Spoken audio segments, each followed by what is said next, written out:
இந்த அணி இன்னும் பேர் வைக்கல.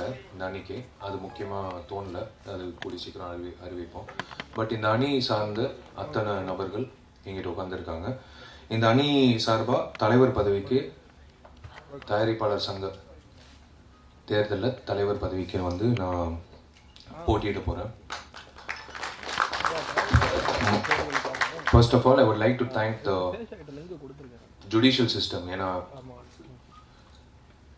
நிறைய சர்ச்சைகள், நிறைய தடைகள், நிறைய விஷயங்கள். விஷால் நிற்கக்கூடாது. விஷால் வந்து இங்கிட்டு ஒரு சங்கத்தில் வந்து ஒரு பொதுச் செயலாளராக இருக்காப்புல, இந்த சங்கத்துக்கு வரக்கூடாது அப்படின்னு அனைத்து சர்ச்சைகள் தாண்டி பைலா படி கோர்ட்டு கொடுத்த தீர்ப்பு நான் வணங்குறேன். ரொம்ப ரொம்ப நன்றி. ஏன்னா நல்லது பண்ணுறது வந்து ரொம்ப கஷ்டம். இந்த நல்லதுன்றது ஒரு சாதாரண விஷயம் இல்லை. அதில் நலிந்து அப்படின்ற ஒரு பிரிவு போக்குறதுக்காக தான் இந்த அணி உட்காந்துருக்காங்க. ஒரு பொதுவாகவே எத்தனையோ சங்கங்கள் இருக்குது தமிழ் திரைப்படத்தில்.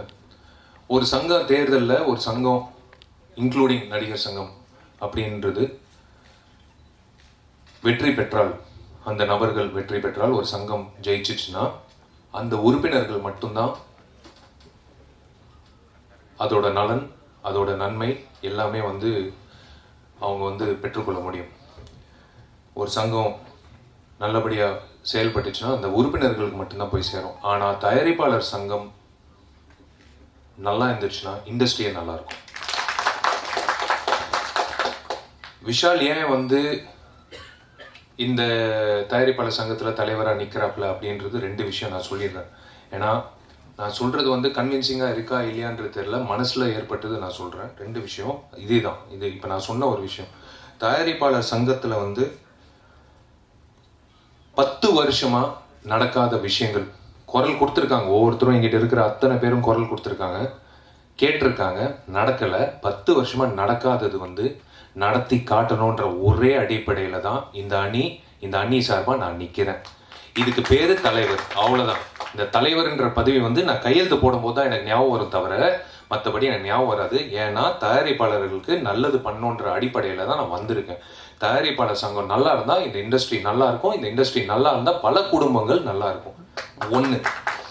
ரெண்டாவது, எங்கள் அப்பா வந்து நான் இந்த விஷயம் சொன்னேன். ஒவ்வொரு வாட்டி வந்து படம் வந்து வெள்ளிக்கிழமை ரிலீஸு, வாங்க ஃபர்ஸ்ட் காப்பி பாருங்க அப்படின்னு சொல்லி போக, கடந்த காலத்தில் வந்து அப்பா நான் எலெக்ஷனில் நிற்கிறேன், நான் வந்து தேர்தலில் நிற்கிறேன்னு சொல்லும் போது எதுக்கு நிற்கிறேன்னு கேட்பாரு. இல்லைப்பா இந்த மாதிரி நல்லது பண்ணணும் அப்படின்னு நான் சொல்லுவேன். நடிகர் சங்கத்தில் வந்து என்ன பண்ண போகிறேன்னா, இல்லைப்பா இந்த மாதிரி வந்து ஒரு கட்டடம் இருந்தது, அந்த கட்டடம் வந்து இடிஞ்சு போச்சு, அந்த இடம் வந்து அடமானம் வச்சுட்டாங்க, அந்த இடத்த வந்து மீட்டுறதுக்கு நாங்கள்லாம் பசங்கள்லாம் கிளம்புறோம், வாழ்த்துக்கள், உங்களோட வாழ்த்து வேணும்னு சொன்னேன்.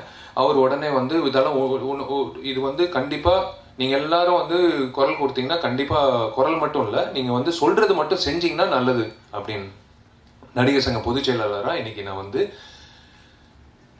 நடிகர் சங்க நிர்வாகிகள் சார்பாக, நடிகர் சங்கம் உறுப்பினர்கள் சார்பாக நான் ஒரு விஷயம் சொல்கிறேன். சொன்ன அத்தனை வாக்குறுதிகள் இன்னைக்கு நாங்கள் நிறைவேற்றிட்டோம். இன்க்ளூடிங் கட்டடம் கூடிய சீக்கிரம்னா ஒரு காலகட்டம் அப்படி இல்லை, கூடிய சீக்கிரம்னா அக்கார்டிங் டு த லா அடுத்த மாதம் தொடங்கப்பட போகுது. ஸோ அதோடு சேர்ந்து நடிகர் சங்கத்தில் நாங்கள் சொன்ன வாக்குறுதிகள், பென்ஷன் ஆகட்டும், மருத்துவ உதவியாகட்டும், கல்வி உதவியாகட்டும், எல்லா வகையிலையும் நாங்கள் வந்து நிறைவேற்றிட்டோம். இப்போது அடுத்தது தயாரிப்பாளர் சங்கத்தில் நான் நிற்க போகிறேன்னா, நீங்கள் நிறைய பேர் கேள்வி கேட்ட மாதிரியே எங்கள் அப்பாவும் கேட்டார், எதுக்குடா நீ வந்து மறுபடியும் தயாரிப்பாளர் சங்கத்தில் நிற்கிறேன்னு.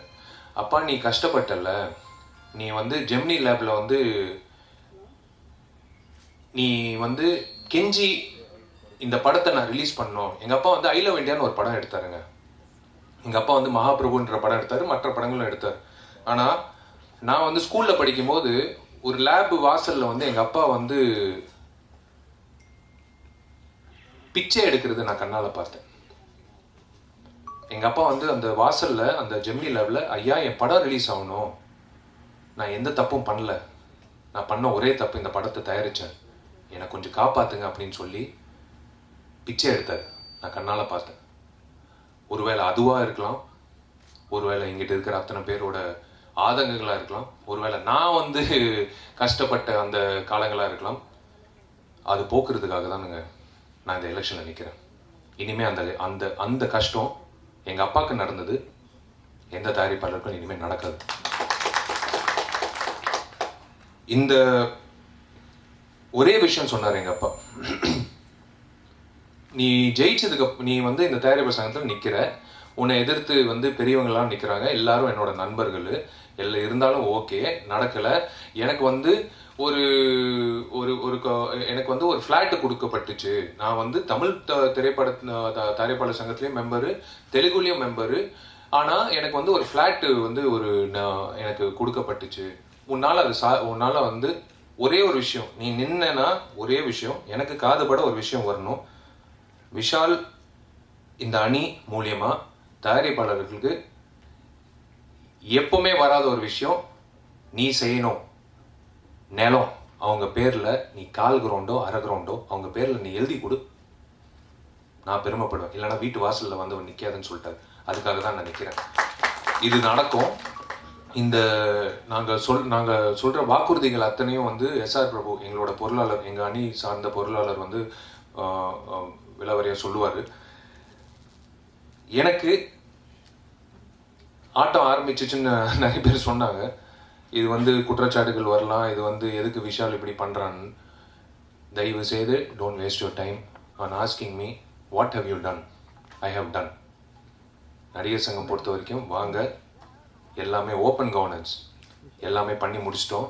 பில்டிங் வந்து கட்டி முடிச்ச உடனே எத்தனை உறுப்பினர்கள் வந்து சந்தோஷப்படுவாங்கன்னு நீங்கள் வேடிக்கை பாருங்க. இது நடக்க போகுது.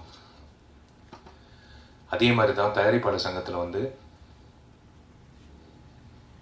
இந்த அணி, நான் படிக்க போகிற பேர்கள் வந்து புதுசாக இருக்கலாம், ஆனால் புதுமையாக யோசிக்கிறாங்க. இந்த அணி வந்து சங்கத்துக்கே வரமாட்டாங்க, சங்கத்துக்கு வராத நபர்கள் அப்படின்னு சொன்னாங்க.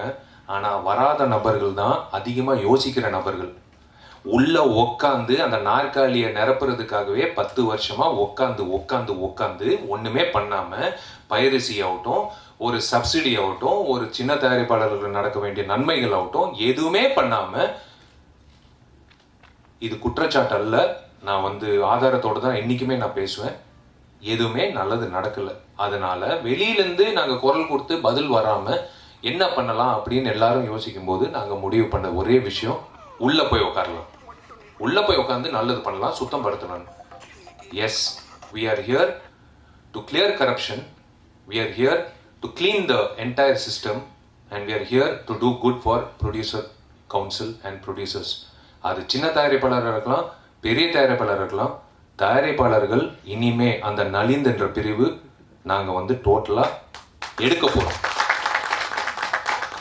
தலைவர் பதவிக்கு நான் நிற்கிறேன். வைஸ் பிரசிடென்ட் துணை தலைவருக்கு பிரகாஷ்ராஜ் அவர்கள் நிற்கிறாரு. கௌதம் வாசுதேவன் மேன் இன்னொரு துணை தலைவராக நிற்கிறாரு. மிஷ்கின் அவர்கள் செக்ரட்டரி பதவிக்கு நிற்கிறாரு. ஞானவேல் ராஜா வந்து செக்ரட்டரிக்கு நிற்கிறாரு.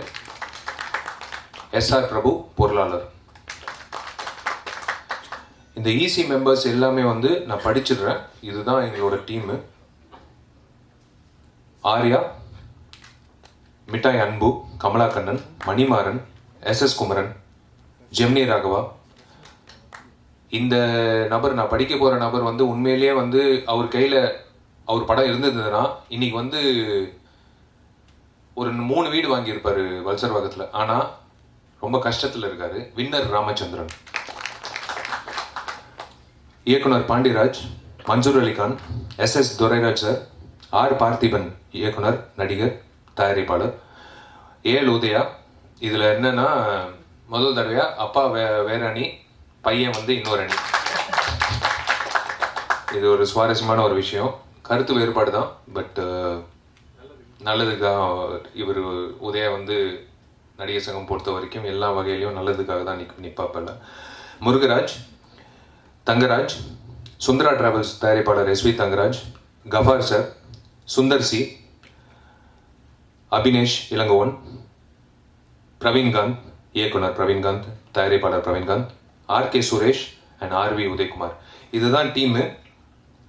இப்போ அடுத்தது வந்து ஒவ்வொருத்தரும் பேசுவார். பட் எஸ்ஆர் பிரபு பேசுறது தான் முக்கியமான விஷயம். நான் பேசுறது தான் ஒன்றுமே இல்லை. ஏன்னா SR Prabhu has created a manifesto in such a way that this producer council will flourish for the next 2 years. ஆனால் ஒரு விஷயம் நான் சொல்லிக்கிறேன், இவங்க அத்தனை பேரோட ராஜினாமா கடிதம் வந்து கையெழுத்து போட்டு கொடுத்துட்டாங்க. ஏப்ரல் 2 தேர்தல்னா ஏப்ரல் 3 பதவியேற்பு விழா, ஏப்ரல் 2ஆம் தேதி 2018 இவங்க எல்லாம் கையெழுத்து போட்டு கொடுத்துட்டாங்க. நாங்கள் சொன்ன வாக்குறுதிகள் நிறைவேற்றலைன்னா நாங்களே வந்து நாங்கள் இல்லை, ராஜினாமா கடிதம் கொடுத்துட்டு நாங்கள் பாட்டு எங்கள் வேலையை பார்ப்போம். நிறைவேற்றுறதுக்காக தான் வந்திருக்கோம். 1 வருஷம் தான் டேர்ம், 2 வருஷம், ஆனால் 1 வருஷம், 2வது வருஷம் போனஸ் வருஷம். ஸோ 1 வருஷத்துக்குள்ள எல்லாம் நாங்கள் சொல்கிற அத்தனை விஷயங்களும் நாங்கள் நிறைவேற்ற போகிறோம். This is one of the most important events in Tamil film industry. இந்த டீம் வந்து அத்தனை பேர் வந்து எல்லாம் ஒன்று சேர்ந்து ஒரே மனநிலையில் உட்காந்துருக்காங்கன்னா அது வந்து அத்தனை பேரும் வந்து நாட் ஜஸ்ட் பாதிக்கப்பட்டிருக்காங்கன்ற மட்டும் இல்லை, நல்லது பண்ணுன்ற அடிப்படையில். ஒரு விவசாயியும் ஒரு தயாரிப்பாளரும் ஒன்று தான். விவசாயி எப்படி கஷ்டப்படுறானோ அதே மாதிரி தான் தயாரிப்பாளர் கஷ்டப்படுறாப்புல. தயாரிப்பாளர் கஷ்டப்படுறது வந்து ஒவ்வொரு வீட்டில் வந்து குமுறி குமுறி வந்து அழுகுறாப்புல. ஒவ்வொரு வீட்டில் வந்து அவங்க சொந்தக்காரங்கக்கிட்ட சொல்லி இந்த மாதிரி எனக்கு பிரச்சனை ஆயிடுச்சு, இந்த மாதிரி நான் வந்து படம் எடுத்தேன், நான் வந்து நடு ரோட்டுக்கு வந்துட்டேன் அப்படின்ட்டு அத்தனை தயாரிப்பாளர்கள் நான் ஒரே ஒரு வேண்டுகோள், வாங்க படம் எடுக்காத தயாரிப்பாளர்கள் நாங்கள் எடுக்க வைப்போம். அதுதான் இந்த அணியோட வெற்றி. நன்றி, நீங்கள் வந்ததுக்கு ரொம்ப ரொம்ப நன்றி. I would like Prakash Raj sir to come and speak a few words.